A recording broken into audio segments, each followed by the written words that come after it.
Alright. So mayong hapon na to din tanan, no. So natay update karon nga unit nga soon to release, bound to Mandawi. So na-vlog naman tani pag niaging adlaw. So mao na niyang status karon, mga 90% complete na sa mga accessories.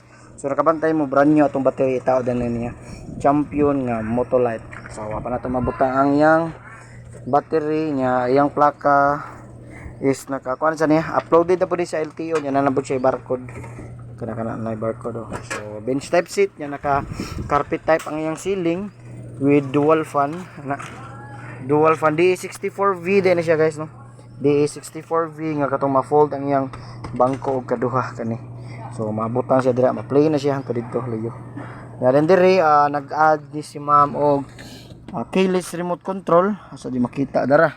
Keyless remote control with alarm, and then touchscreen Bluetooth stereo, then dapat tayo dash cam and reverse cam, dual fan. And then makita niyo deha, no, ato na nanggi pasinaw-sinawan deha ang iyang bangko para ma slide ang tagiya. Oh, para gapon. Ayan, color white. Okay.